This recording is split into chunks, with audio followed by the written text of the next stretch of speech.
All right, Jeff, let's bring on ESPN SportsCenter host Kevin Negandhi and senior golf analyst for ESPN.com, Michael Collins. More importantly, two Eagles fans among us. Gentlemen, thank you for the time. Pleasure joining you guys. What? I am so excited right now to be on with everybody. This radio feels like home. Are you kidding me? All right, Michael, we're going to give you a second to just calm down a little bit, and then we'll get to you because, Kevin, I have never seen a host of a show so excited to do a show as watching you on NFL Live this week talking a lot about the Eagles. How much fun are you having on that show? It's great, and honestly, I was asked to do it to fill in back in December, and I said, yeah, sure, if I could free up a couple of other things, because no matter what, I'm still doing the 6 p.m. SportsCenter. That's my day job during the week. So we finagled some stuff, and then it's been my approach all season, guys. That one game at a time. But the guy who asked me, the coordinating producer, Camby, who asked me to be a part of it, was like, hey, and maybe that's a good week. We're going to be talking about your Eagles. Now, this was the second week of December, and I was like, don't you dare. Don't you even bring it up. We're taking it 1 week at a time. And up until Sunday, and I know what was playing out. I was at the game with my 10-year-old, my 8-year-old, my wife. My 6-year-old was at my cousin's house because she just wants to play with the dogs and doesn't want to be at a game, and I don't blame her.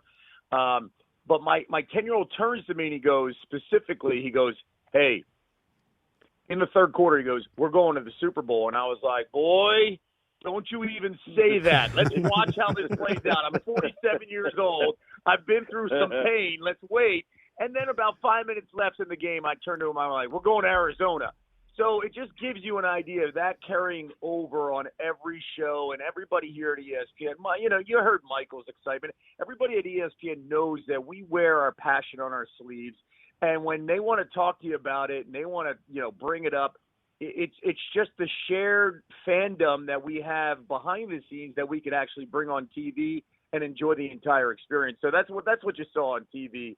And that's what you continue to see on SportsCenter as the week has played out. Well, I heard Michael's passion. I wear my ink on my arm. Here we go. Don't you worry. We are, I promise. We'll get there. We Don't are worry. going to get there. But here's the thing, Michael. Not only do you have the Eagles, they're intersecting with the Waste Management Open out there in Arizona. Will you be leading the Eagles chants that Jeff will hear in the background at that crazy tournament next week? Literally, I was in Fort Lauderdale last night and got to my house for doing a thing for the NHL All-Star Game and got home at like 1 o'clock in the morning and didn't get to sleep in, had to drop the dogs off. It's been a crazy couple of weeks, to say the least. But right when you guys were calling, all I was doing was throwing Eagles gear into my suitcase. I'm literally going to at like 5 o'clock. My youngest son turns 14 today. I'm looking to make sure they're not coming in the door from school. He doesn't know it yet, but he is being surprised and going to fly out to Phoenix to meet me because I got a Super Bowl ticket. Look at you. Attaboy, So, that's awesome. Yeah, I did not get to go to the one we won in Minnesota because it was 137 degrees below zero, and I ain't risking not being found until July when they got one summer day. They didn't have a golf tournament there that week? Nah, the golf tournament that was there was like in August, which is the only time you're gonna have it. But the mosquitoes, bro, them some mosquitoes that do jail time. They got like tattoos and they be throwing up weights, talking smack to people as they fly by. That being said, I was like, I'm not missing this one. I didn't go to the one in Jacksonville because I didn't feel confident about it. And honestly, the Minnesota one, like I didn't want to go just by myself either. So I wanted to share it with my family if we were going to do it and win and whatnot. And so this one, though, is special because my 14-year-old and I, like, we're all in when it comes to Philly. And so knowing the look on his face when I tell him we're going to get to go and he's going to fly out to the Waste Management as well. Like, I'll be doing my Sirius XM show from the 17th tee box on Tuesday and Wednesday, and don't think for a second I ain't rocking full Eagles regalia. I got Eagles shoes. That's how stupid I am. I got the shoes to rock right now. And if I'm being 100% honest, I'm not crazy about doing it, right? Because there's a superstitious part of me, too, that is like, don't be the dude that paints your face before the game, because you don't want to be the dude walking out with the painted face and looking all depressed. You know what I mean? You'd rather don't have nothing on your face and celebrate. You know what I mean? So you can laugh at the people who do got stuff on their face. Well, Michael, though, you may not paint your face before the game, but you've now mentioned twice tattoos. And if I recall correctly from having both of you on the show in the past, there was an agreement between the two of you about tattoos. Oh, boy. Which was actually five years ago yesterday is when the Eagles won the Super Bowl. Or 5 years ago tomorrow. Just want y'all to know the timeline of how this is going on here. So Michael, how's your tattoo? And Kevin, how's yours? Yeah. My tattoo still has all its color and whatnot, you know. I'm the first one to just whip it out and show. Actually, one of the coolest, I will say this, the coolest thing when I got the tattoo was I got it in Phoenix, in Scottsdale. And on a Sunday night, took a red-eye Sunday night after it was done. It was 5.5 hours in the chair. Took a red-eye, and when I landed, I had gotten a text message from the Eagles. So they said, come to the facility. So I went to the facility, and the display case was empty. And was like, oh, the trophy's not here. And this dude comes out with a pile of towels that he's carrying, and he's like, yo, you're the golf dude. Want to see the trophy? And he brings the trophy out. And I still have the plastic on, like that cellophane they put on the tattoo to keep it safe. And he lets me hold the trophy and takes pictures of me holding the Eagles' first Super Bowl trophy. And the markings on the tattoo's Super Bowl match letter for letter. And the guy wasn't a football fan, so I don't know how he did it. Kevin, and then later that day, Tiger was poking me in the arm. So I'm still with, hey, Kevin, what great tattoo stories do you have? Well, I've got two of them. One just doesn't say "Fly Eagles Fly" or has a German Shepherd on it. So I will say this, and Michael loves this story. And for the last 5 years, he has not missed a chance to share it with anybody. Michael and I obviously talked about leading into the Super Bowl, like what we would do. And Michael specifically in the commercial break said that he was going to get a tattoo. And he was like, we should both get tattoos. And I was like, all right. And Michael carried through with it. That does not mean I still don't want to get one, but I will explain a couple things. Whether it's weak or not, at least I will explain my case. When this all went down, I was in the middle of my schedule was so crazy. Like, I don't have an off season, and Michael's off season super small anyway. I don't have an off season. I go, wearing multiple hats. You go to the next thing, you go to the next thing, you go to the next thing. So me finding the time to tell my wife, hey, we got a 5-year-old, a 3-year-old, and a 1-year-old. I'll be back. I'm going to Arizona for the weekend. Yeah, you got it. You're good. Don't worry. I'm going to go get this tattoo. Wasn't going to sit well back in 2018 after they won it. And then like the next year I was like, I'm going to go. I'm going to get this done. COVID then happens in 2020. Everything's iced out. And then I got to tell you, I'm not kidding. About 2 months ago, I was hitting up a specific tattoo artist in Philadelphia. And then I was like, I'm going to hold off because if we make a run, well, we might as well get something else as well if we're going to get one marking a celebration, and we could try to get a second one together. Wait, so do we have an agreement between the two of you about what's going to happen? No. I'm saying on my arm or on my body. I'm not trying to get Mr. Collins in trouble here. All right. See, y'all heard how that played out right there. Because you so you're gonna get one after this one. Whoa! Wait a minute. No. I'm just saying. I'm not trying to get Mike involved in this because I'm not writing a check for Mike. Well, he appears more than eager. I'm more than happy, over the moon, ecstatic to do another one. You'll be out in Arizona. I'll try to do the same thing that I did for this one. The one that I got, I was lucky enough later, after they won, later on in the year, Coach Doug Peterson was on a podcast that myself and Matt Barry did. And I told him, yo, I got to get this tattoo. Will you design it? And he designed this. What you see on my arm is what Coach Doug Peterson said he wanted to see. That's and incredible. So that part's crazy. So if we get this one, then I have an avenue to talk to the coach and say, hey, I got to get another one. Can you imagine Nick Sirianni's design? But we won't. Hey, that's the cart before the horse. We won't do that yet.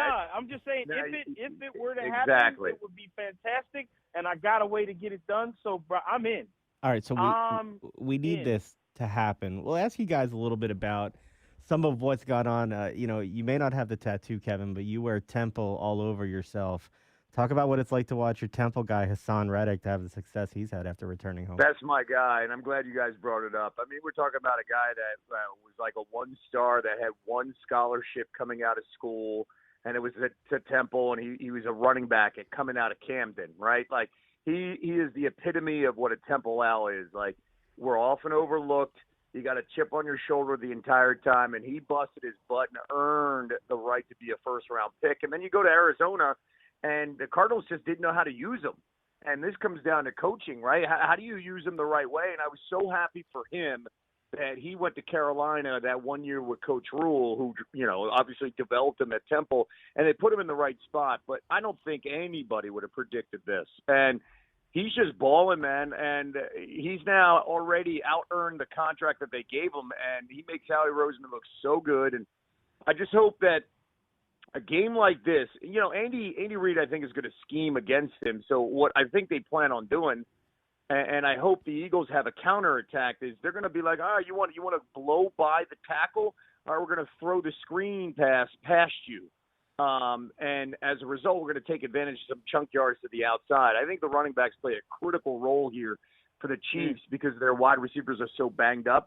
And I'm looking forward to seeing how that first quarter plays out and the adjustments that defense led by Hassan and Jonathan Gannon, what kind of adjustments they make to continue that pressure against Mahomes. Because this game comes down, to not to make it so simple, but it'll come down to what kind of plays 15 can make.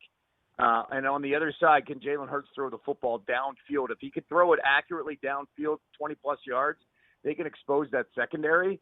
And if all that stuff's working, I think we're feeling really good as Philadelphia Eagles fans. And the idea that Hassan Reddick, a Temple Al, who came from nothing, is going to be one of the stars of this year's team, well deserved, is the icing on the cake for, I think, many people in the city of Philadelphia.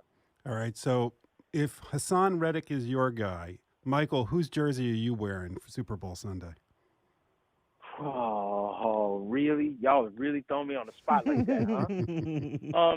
Well, I will tell you this. Another one of the surprises that I'm going to do for my guy, my 14-year-old, as Kevin knows, I'm not the tallest guy in the world.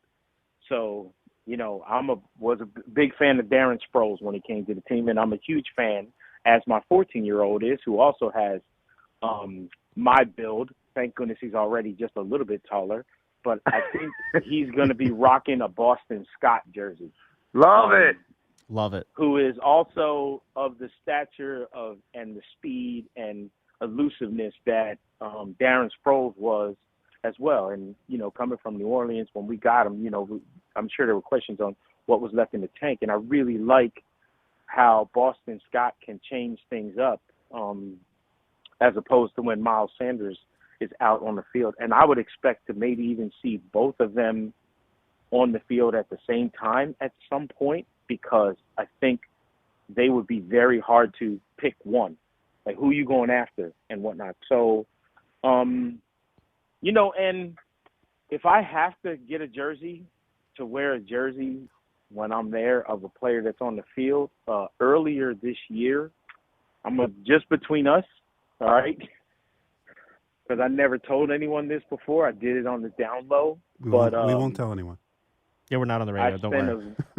Yeah, I know. I sent a video from the father-son of me and Tiger sent a message to Jalen and Kelsey. So wow. I'd probably rock a Jalen jersey. That's awesome. That's pretty awesome. I got to ask you, Michael, you're the comedian of the two. I find the Kelsey brothers to be hilarious on their podcast.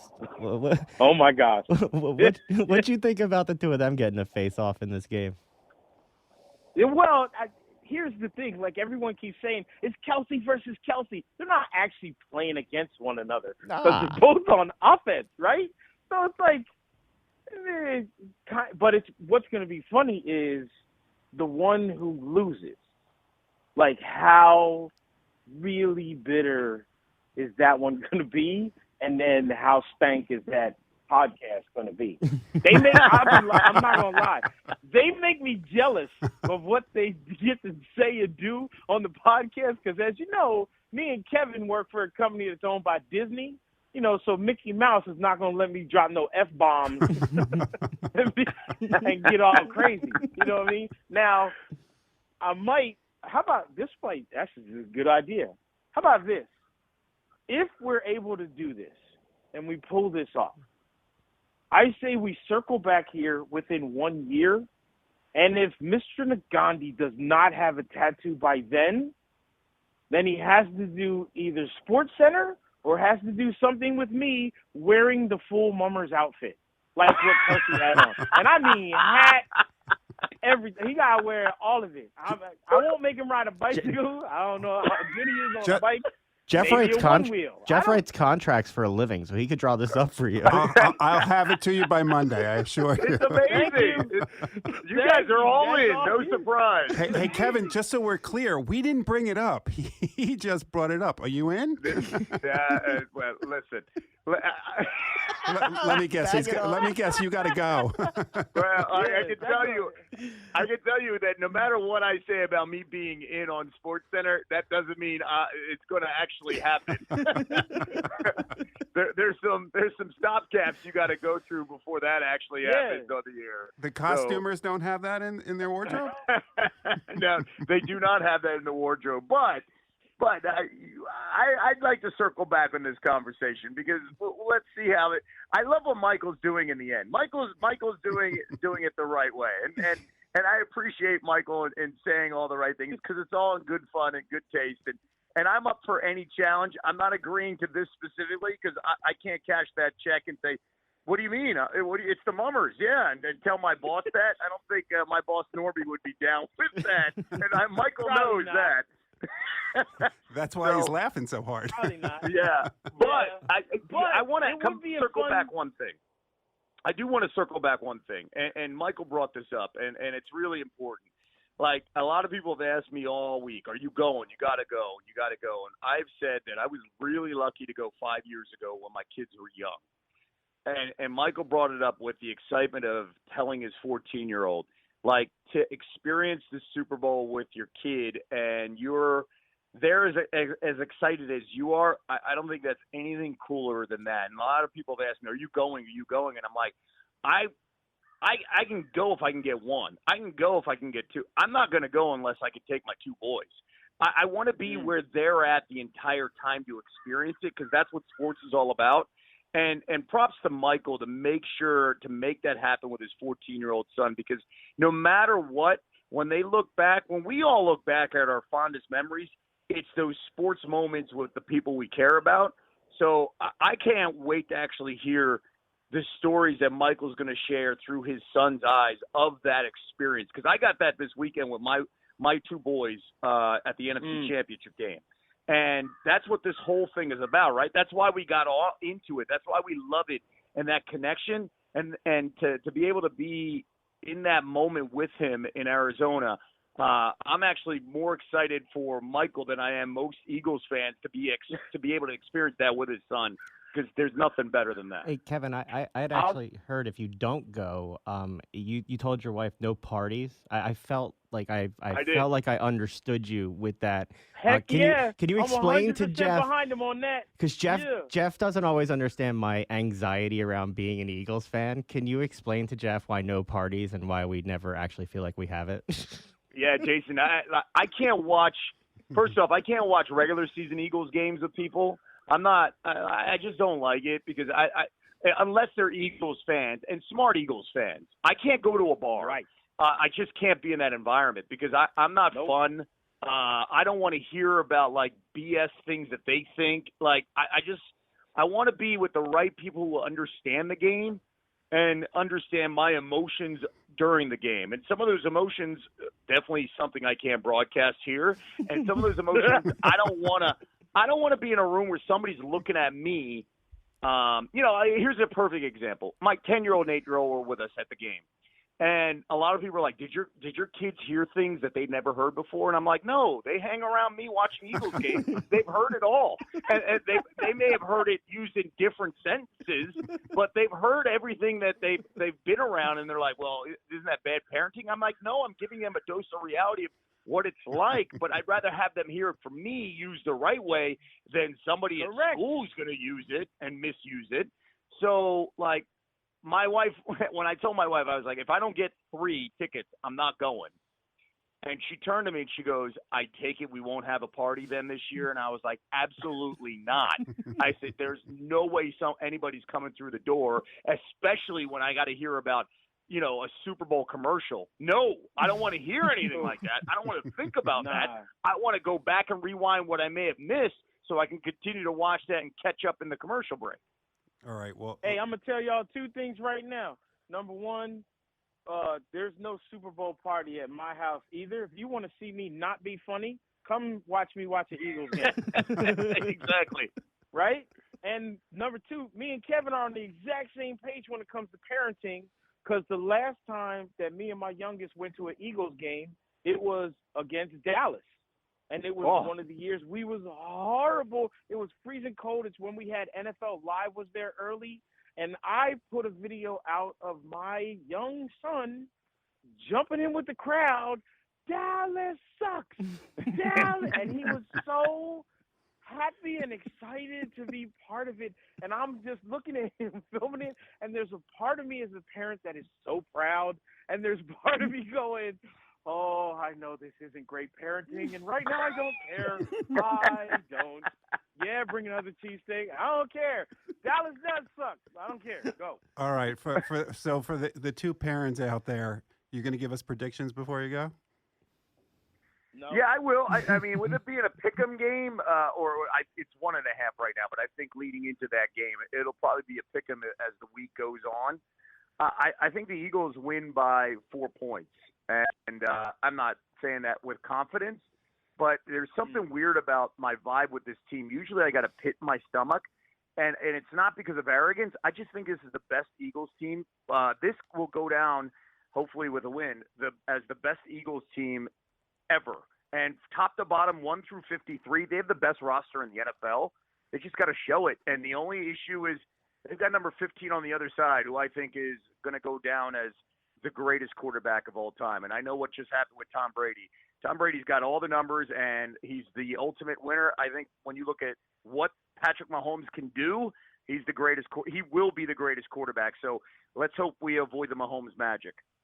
Well, I think we're going to win, and I believe that we're going to win. I'm not going to pick a score like that. I'm going to say it's going to be extremely important if we get up to a lead early that we keep the pedal on the metal. And I think as long as we keep the pedal to the metal like that, like stay up by 2 scores and don't not be aggressive, then I think we'll be good to go. And I think, Kevin touched on it a little bit as far as this is the greatest team ever.